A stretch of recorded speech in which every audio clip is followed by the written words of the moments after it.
At 35 minutes past 2 on the afternoon of June 26, 1975, a heavy, good-humored man named Benny O'Hanlon steps into the single public telephone box at the gates of Bellewstown Racecourse in County Meath on the east coast of Ireland. He lifts the receiver. He dials a number in Dublin. He knows no one will answer because the hospital he is calling does not exist, and the aunt he is about to weep for was never born. Then he begins to cry. For the next half an hour, he will stand inside that box and grieve out loud through the glass for a dying woman he has invented. He will not stop. He will not step out. A queue will form behind him on the gravel, and every man in it will need that telephone more than the last. Benny O'Hanlon is not breaking a law. He is not committing a crime. He is holding a door shut across an entire industry. 50 miles of Irish countryside away, in the betting shops of Dublin and Cork and London and Glasgow, more than 100 ordinary-looking people are waiting to open sealed envelopes. None of them knows the name of the horse. None of them knows the others exist. They are the quiet edges of a machine that one man has spent 7 years designing in his head. That man is Bernard Joseph Curley, Barney, 35 years old, 3 times bankrupt, a former trainee priest who never took his vows. On this morning, he owes money he cannot pay. By the time the sun goes down, the bookmakers of Britain and Ireland will owe him a fortune. And the most dangerous thing about that fortune is that every last pound of it will have been won inside the rules. This is the story of how a man with nothing left engineered the largest betting coup in Irish history, using a slow horse, 100 strangers, and 1 telephone. It is the story of what he understood that an entire industry had never noticed. And it is the story of what he did with the money afterward, which is the part nobody expected and the part that still matters. To understand the phone box, you have to start with the horse. Barney Curley was born in 1939 in County Fermanagh in the north of Ireland, one of 6 children in a Catholic family that did not have much. As a young man, he went to Mungret College to train for the Jesuit priesthood. Several years in, he contracted tuberculosis and spent 9 months in a hospital bed. When he came out, the vocation had gone out of him. He never took his final vows. What replaced it was arithmetic. He tried a bookmaker's shop in Belfast, and it went bust. He tried a pub. He managed a show band, a real one, that once had a hit on the British singles chart. And underneath all of it, quietly, he was learning the one thing he turned out to be extraordinary at. He could read a betting market the way other men read a page. He could see, in a column of odds, where the money was wrong. And in the Britain and Ireland of the 1970s, the money was wrong in one very specific, very structural place. The betting industry then was 2 separate worlds joined by a single thread. There were the on-course bookmakers, men who stood at the track itself, chalk in hand, taking bets from the crowd in front of them, and moving the odds up and down as the money came in. And there were the off-course betting shops, thousands of them, on every high street, where anyone could walk in and bet on a horse running 200 miles away. The 2 worlds were connected by one rule. A bet placed in a shop was paid out at the starting price, the official odds the on-course bookmakers had settled on at the exact moment the race began. So the shops carried a risk. If too much money poured onto one horse in the shops would telephone the track and tell the on-course men to push that horse's price down before the off, shrinking what they would have to pay out. The entire system depended on the shops being able to reach the track by telephone in the final minutes before a race. Barney Curley had been staring at that dependency for years, and he had noticed something almost no one else had bothered to notice. At a small enough racecourse, that telephone was not a network. It was a single wire, and a single wire can be cut, or it can simply be occupied by a man crying about his aunt. Yellow Sam was a bay gelding, slow but honest, and he was named after Barney Curley's own father. Yellow Sam had been the old man's nickname at the races for the pale complexion he carried. On paper, by the summer of 1975, Yellow Sam was nothing. He had been run and beaten and beaten. To anyone reading his form line, he was exactly the kind of horse you glance at once and dismiss. That was the entire point. Curley had handed the horse to a trainer named Liam Brennan with a specific, patient instruction. Prepare this animal, quietly, for one obscure amateur hurdle race at Bellewstown in June, and in the meantime, run him where he cannot win. Curley entered Yellow Sam in races on unsuitable ground, in company that was too strong, over trips that did not suit him. Every defeat was real. Every defeat was also a deposit. Because a horse is handicapped on what it has publicly done. Every loss told the official handicapper the same reassuring lie.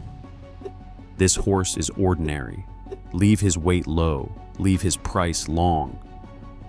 Curley was not hiding a good horse. He was building in full public view the documented record of a bad one. When the bookmakers finally looked at Yellow Sam on the morning of the race, he needed them to see the chart and to relax. He had spent 18 months teaching the entire industry to underestimate a single animal. The horse was ready. The odds would be generous. Now he needed to make sure that when the money hit, the price could not move. By June 1975, Curley had the horse. What he needed was a racecourse with a weakness, and he had already chosen it. Bellewstown was small and provincial and perfect. Its meeting drew modest crowds and amateur riders, the kind of card the big firms watched with half an eye. And critically, the track was served by only 2 telephone lines to the outside world. One was a public phone box at the entrance. The other was a private line belonging to Excel, the company that fed racing information to the betting shops. 2 lines. That was the entire nervous system connecting Bellewstown to every betting shop in 2 countries. On the morning of the race, the Excel line went dead. It was, as the accounts delicately put it, put out of use. That left exactly 1 working telephone between the racecourse and the outside world, the public box at the gate. Understand what that meant. If a flood of money landed on Yellow Sam in the shops would try to telephone the on-course bookmakers to hammer his price down before the off. That single call was the only defense the industry had. If the price came in from 20 to 1 to, say, 6 to 1, Curley's winnings would collapse. So the whole plan, the horse, the 18 months, the savings, came down to one physical object. A wooden telephone box on a patch of gravel in County Meath. Every bet Curley was about to place depended on that box being useless for roughly half an hour, not broken, not sabotaged in any way a court could name, just occupied by the right man with the right story at exactly the right time. He knew precisely who that man would be. You cannot bet a fortune in one shop. One large bet on an unknown horse trips every alarm a bookmaker has. So Curley did the opposite. He broke his money into pieces small enough to be invisible.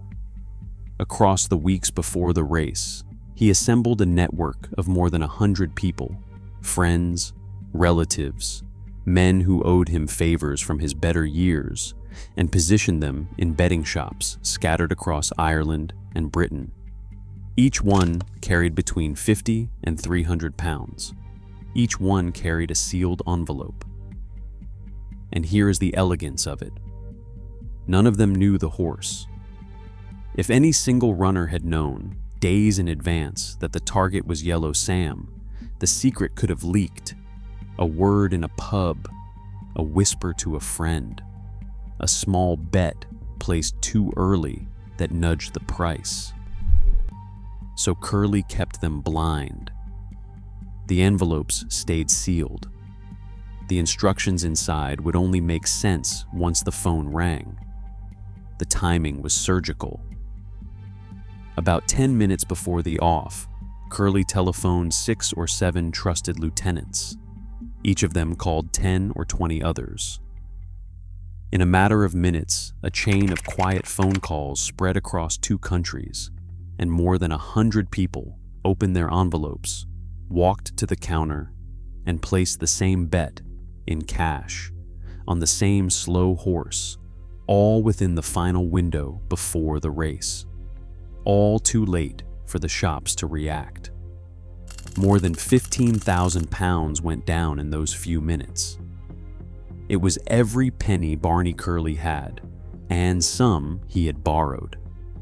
And consider what he was trusting them with. Any one of those runners could have kept the cash and vanished. Anyone could have panicked, or bragged, or placed the bet in the wrong shop, or simply been too slow. There was no way to monitor them. No way to confirm the bet had gone down until it was far too late to fix. Curley had spent his savings and staked his reputation on a chain of people he could not see, doing exactly the right thing at exactly the right minute, on nothing but his word and theirs. A social network with no computers, no mobile phones, no way to recall a single order once it was sent. 200 moving parts, synchronized by nothing but trust and a wristwatch. And every one of those parts was useless unless one man at one gate could hold one door shut. Benny O'Hanlon was, by every account of him, sound.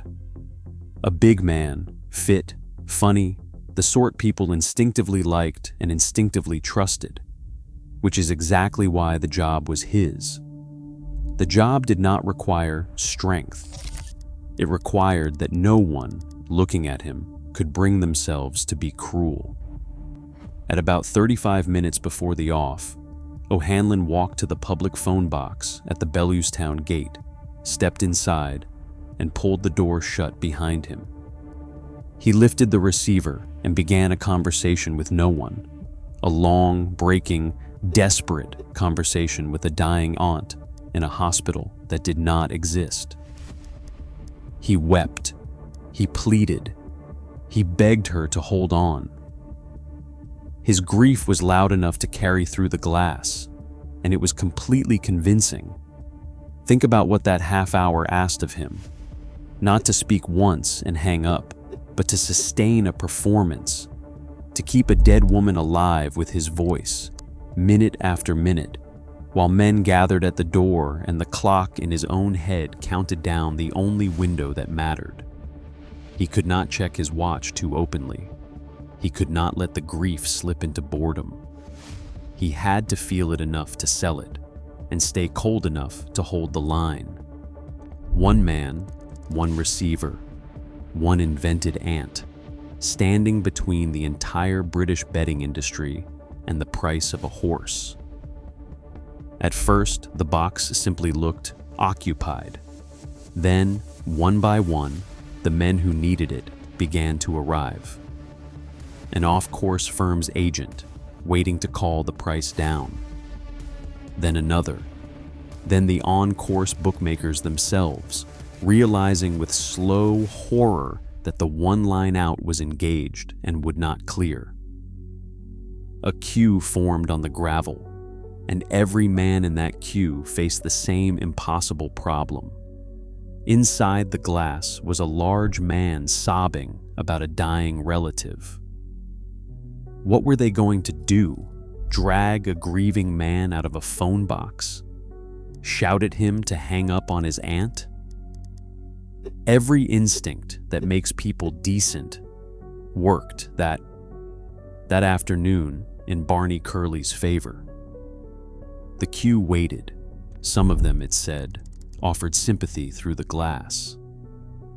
The minutes bled away. Somewhere out beyond the gate, in 100 shops, the money was already down.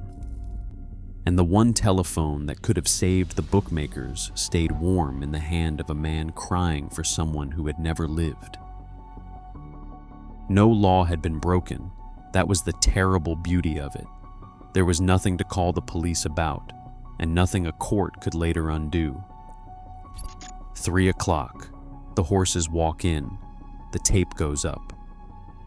13 hurdles of an obscure amateur race at a small Irish track, watched by a modest crowd who have no idea what is happening under their feet.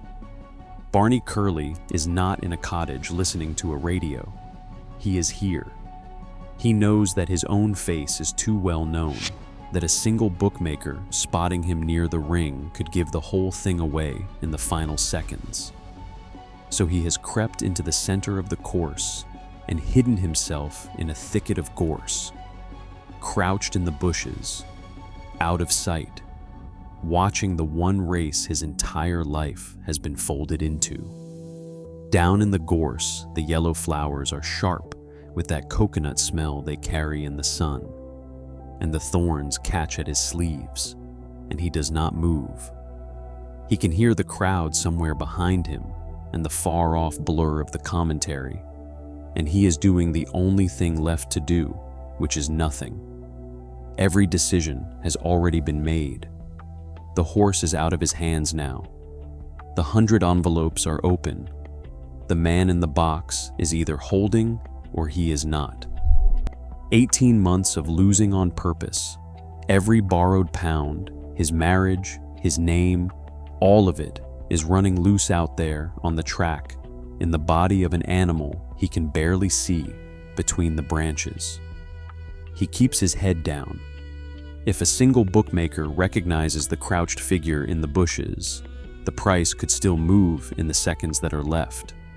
So he stays folded into the gorse, and he watches, and he waits, and he says nothing at all. At the gate, the phone box is still occupied. The queue is still waiting. The price of Yellow Sam, with no call able to reach the track to move it, holds exactly where the bookmakers left it. 20-1. The race runs. For the first mile, it means nothing to anyone but the men who bet on it. Yellow Sam settles into the pack, unhurried, the way a slow horse is supposed to. Then, somewhere in the middle of the field, he starts to travel, moving up without being asked, taking the hurdles cleanly, finding room. In the gorse, Curley watches the colors he knows drift forward through the others and makes himself keep still. At the second last, Yellow Sam is in front. At the last, he is clear. He wins by 2.5 lengths. And in the shops of 2 countries, at that instant, more than 100 cash bets on a horse nobody rated. All pay out at 20-1, the full, unmoved, generous starting price, because the one telephone that could have shortened it spent the crucial half hour listening to Benny O'Hanlon grieve. From a clump of gorse in the middle of a country racecourse, a bankrupt man watches a slow horse cross a line and turns, in the space of 4 minutes, into the most talked about gambler in Ireland. He does not cheer. He gets up, quietly, and slips away. The take was over 300,000 Irish pounds.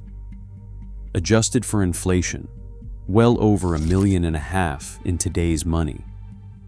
It remains one of the largest betting coups in the history of Irish and British racing.